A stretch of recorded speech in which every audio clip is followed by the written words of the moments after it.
Okay, so if you don't know who I am, my name is Paolo. I fight out of Ohio. And today I just want to teach a very simple class on some single sword mechanics. In my growth as a fighter, I've been to many classes, and what I've noticed is that you'll have a class that's about single sword, and it's someone trying to teach you everything they know about single sword. And so what I wanted to do is make this class just focus on one or two things that you can add to whatever it is that you do. What I'm telling you today is not something that is a stone cold fact or has to be done if you want to be quote unquote good at using just one sword, or how you use your sword, a short sword in any other style. But these are just food for thought to give you something to play with. What I find sometimes too is that maybe where you're at currently, you might be stuck and you're like, I would love to get past whatever it is that I'm trying, but I don't know what that thing is. So maybe this bit of information might help you do that today. So because of my memes on the internet, this class is what do I do with my hand, right? Or hands, right? And it's very important in single sword because we don't have a passive defense like a shield, right? And our hand can do multiple things. One, it can, obviously be our block. And two, it can also start giving our opponent some information that either may be truthful or a complete lie. And that's what we're going to talk about today. So, me personally, how I enjoy fighting single sword is I believe in like a min block and a min strike. So what you'll see a lot of times is people feel like they need to generate power by taking their hand and their sword and bringing it back to then throw the shot, where I would rather have my block in front of my body and then generate power from this position so that it is just closer to the person I'm trying to hit, right? And that's something that takes some time to get used to, and it's what is commonly referred to as like chainsawing or like pulling a lawnmower cord. This is like a very slow movement. Even though you think you can do it really fast, it's probably slower than what somebody else is seeing, right? But if I can keep my hand out here and I can fight from this position, my block is closer to their weapon and my weapon is closer to them, right? Can I borrow someone for a second? So, let's say you are going to throw a shot at my hand, right? I'll get a little closer for this example. If this hand is close to my body, it is easier for this sword to hit me, whether it's my arm or my body, right? So if you're the type of person that likes to, their shot always has to come from somewhere close to their body and then out. This moment in time when you are doing this and then somebody decides to strike you allows you to get hit very easily, right? So we'll go back to you're throwing at my arm and it's close. I'll get a little closer to you. But there's a chance that this might not just be arm, this could also be body because my block is very close to my body, right? But if I push my hand out, it now makes it really hard for the person's same shot to get to my body, right? There's 1,000 variables that could make it hit my hand still or my arm or whatever, but we're minimizing the instant death, right? By just keeping my block and my weapon further away. Does that make sense? Right? So, important. The next thing that goes with this is how you present your guard to someone or your hands to someone is going to elicit a certain response, right? So if I'm fighting all of you and I decide to hold my weapon like this, is there anything noticeable about like this position? Your shoulder feels more open. Yeah, right? Or like I'm forcing you to make a decision, right? Would you like to go above this weapon or would you like to go below this weapon, right, to swing? if I were to just line up and fight you like this, I think everybody's seen this classic, probably style, right? Yeah. But we're splitting the body, horizontally now instead of vertically, right? You're telling somebody, hey, you could probably throw on either side of this sword, right? So I think there's a couple just basic, fun hand positions that let you tell your opponent something, but it gives you the opportunity to have a plan. And I think plans are pretty nice, right? So the first one I want to tell everybody about is this one. I call it the outside denial guard, right? So my sword tip is pointed to my outside of my arm, right? And what this does, or what signals to your opponent's brain in most cases, is that why would I throw through his weapon to get to the outside when it seems easier to just throw to the inside because it's open, right? But we're like, already understanding what we're telling our opponent. So it gives you the ability to say, if I do things correctly, the shot from my opponent is most likely going to come towards my inside or to my body. And that gives me a one-up on the person that I'm fighting, right? It says, hey, gladly, throw here. I would love for it, right? Because I'm ready for a block or whatever I'd like to do, right? So this is called outside denial. Can you still get hit on the outside? Yeah, you probably can, right? But practice is what's going to help you prevent that, right? The other one is called the inside denial. So if you just flip the sword so that you block the inside of your body, now you are saying, please throw to the outside of my arm, right? So two very simple positions of holding your weapon can tell your opponent a lot, right? And you can play with these things, whether it's on the field, if you're sparring somebody, right? I could start a fight like this. The next fight could be like this. The next fight could be here, right? And you get to play with all these things, and you have to just now watch what your opponent does, right? Instead of just walking up to the fight and going, I have a sword and you have a sword, let's fight.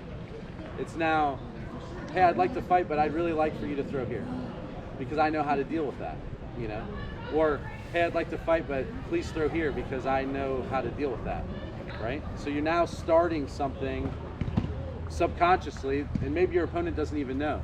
Maybe he's really good, like this guy, these guys, and they don't fall for it, right? But the fundamentals or the basics of it are sound, right? Can somebody fake you out of this guard? 100%, right? But you at least went into it knowing, hey, the reason why this didn't work is because I decided to move it, right? But if I would have left it here, I probably could have blocked whatever might have gone that way. And then I really just wanted to pay attention to this, right? Does anyone have any questions on that? Is that an awkward thing? No. No? I'm just trying to, I'm trying to figure out good situations where I want to go like this. I usually standardly fight like this. Mm-hmm. I'm just trying to think through why I would open up with this. Yeah. Well, that's a great point. So, come on out here. So, sometimes why I really like the outside denial is because a lot of people love to throw outside. So whether you're hand matched or not, like a classic thing, like just get in your regular guard, right? A lot of people just really love throwing flat or some sort of cross to this outside, right? And you obviously know that. Yeah. So, and everybody also knows that this game only is really cool if you stay alive. And that is like numero uno rule, right? Is to stay alive at all costs. But most people are like kind of okay with losing an arm, because then you can just switch, you got two arms, it's not a big deal. So it's way more important to protect this side than it is this side in a way, right? But everybody loves one-hitter quitters, right? So if you allow somebody to throw at the thing that will instantly end their life, it's like very attractive. And it's some fighters that you come across are going to be very enticed by that. But that's what you're trying to get them to do. You're trying to say, hey, I would love for you to engage me in a way that you like and that I'm prepared for, right? So it's just a bait open. It's 100% a bait, right? I would love, like if you're holding this, somebody wants to throw that. And so now you've created this opportunity, right?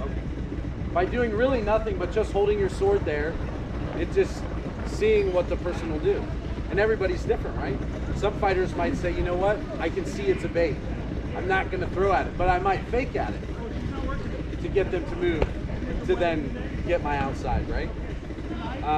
But other fighters might not. They might just say, you know what, that's so juicy, I cannot not throw at it. I gotta throw at it.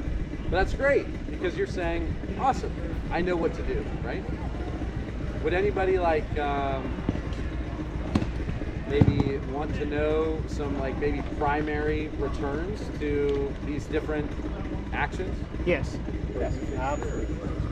So these things could be trained with a partner, right? And block strike is a very fundamental drill that can help train that, right?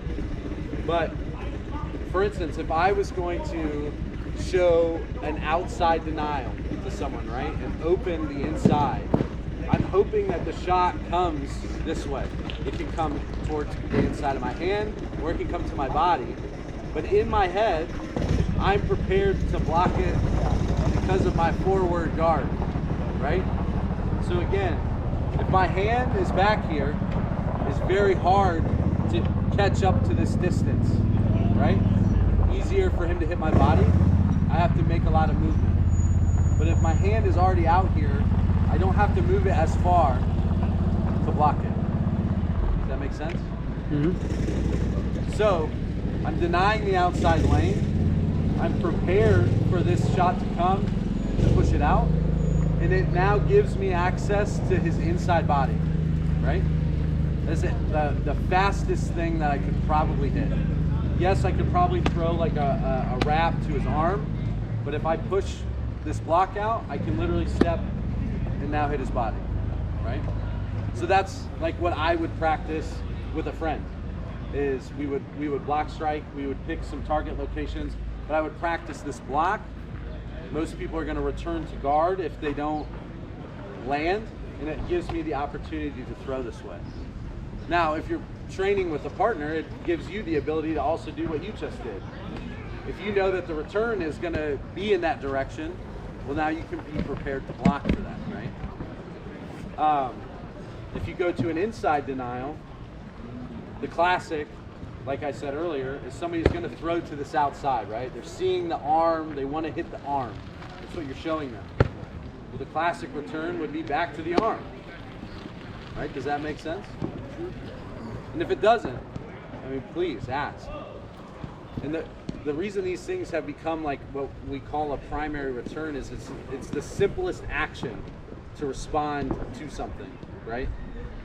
You can have secondary returns, and they even talk slightly about what they call a tertiary return, or something so wild that you might not even really practice it, right?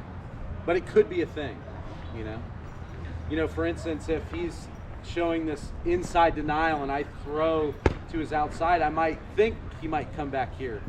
But Grimace might just be Grimace, you know, and just do something weird. There's this and then this, and you're like, what was that? I did not know, you know? So you don't really, it's hard to plan, right? But these primary, secondary returns are something that are very easy to like kind of program in your head, right? But with time and some practice, but that drill really helps you with that. Is that helpful? Would anybody like to practice those? Certainly. To see that in real life? Yeah. How many people do we have? 1, 2, 3, 4. If you had a stick, that'd be great. 5, I can be 6.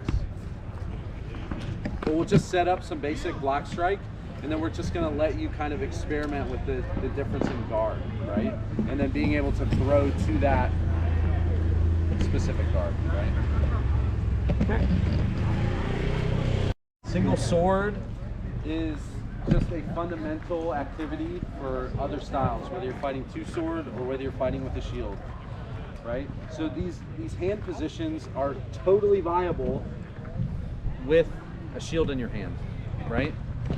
So yes, we have this big passive defense now, right? So we're not necessarily so worried about this. Our hand doesn't have to block the things that happen over here, right? But our guard and how we hold our sword and our hand in space in front of us or behind us does matter, right? So I can still show an inside denial guard with a shield in my hand. Even though this should be enough of a denial on its own to not really throw here, I can still do this. And I can show this inside denial, right? Just like we did with no shield, right? And what does this try to elicit from our opponent? Strike to the arm. Same thing. Throw to my sword side. Don't throw over here. Throw over here, right? So now we can set up that pattern, or we can have the plan and say, well, if all goes well, I'd really like him to throw at my arm, my sword arm, right? Some weird things could happen. There's variables. You can move, right? But if I go into it like this, there's a really good chance they're going to go for that, right? And I'm going to be prepared to block it, no different than if I didn't have a shield, right? I can do the same thing with an outside denial, right? I can hold my sword out here and my hand out here, and I can invite somebody to throw to the inside of my arm, right? Or my body, whatever. Still denying the outside lane, but now presenting an inside opportunity for my opponent, right? But I know that. I'm starting this fight with this plan already in my head, right? So whether it's, single sword or sword and shield, these guards and how your hand interacts in space are very important, right? And they can help you do some things, make things simple in your head, and then give you a plan of action, right? Does that make sense? Yes. Absolutely. I think sometimes we just forget about that, right? We just hold our sword and our shield, and we have this A-frame guard that most people are taught, right? But manipulating this guard and what we show our opponents is really key, and it can help us overcome some things, right? Anybody have any questions on that? Yeah. With both single sword and sword and board, do you have a preference on sword or non-sword shield foot forward? I mean, for me personally, I think I think either works. Yeah. And I think, higher level, I think you can break it down, and there could be certain situations that one is better than the other. Mm-hmm. But I think both of them are viable. If you feel really comfortable sword foot forward, then fight sword foot forward. Learn that, understand that. If you feel more comfortable shield foot forward, then do that by all means. I will say, on a side tangent, people say that this is like a very aggressive stance, sword foot forward, and then people say that this is more of a defensive stance. I don't really agree. I think both of them are aggressive. It depends on how you use them. I think both of them can be defensive, depending on how you use them. I fight left-handed people different than I fight right-handed people. I will more likely fight a left-handed person shield foot forward to put all of this stuff further away. Yeah, plus the legs really free if you're weapon foot forward, hand matched. Yeah. If I fight a left-handed person this way, I just assume the risk, right? I understand that whatever I can touch, they can touch, but this feels more in my favor. Because I can still affect and hit the same things, but I'm minimizing the targets that a left-handed person can hit, as long as I can maintain range, right? But righties, I don't think either of these matter. Okay. I will say though that I believe shield foot forward does present a bigger opportunity for a lunge than this. For a lunge? For a lunge. Like if I want to closing close range, I think I can do it better here than I can do it here. Here you get this step, right? You have to shuffle it, or I have to bring my feet together to then do a thing, right? But here, I get this step, but then I get this really big step when I switch from shield foot to sword foot. And I like that as an option rather than having to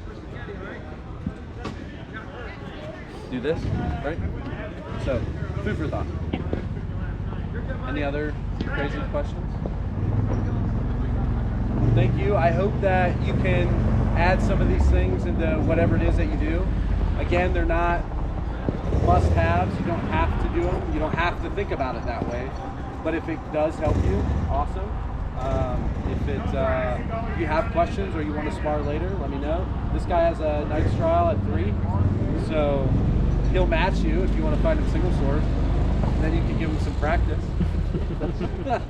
You have to help him suffer. Yeah. He needs you. Yeah. But thank you guys. Thank you for teaching. Thank you.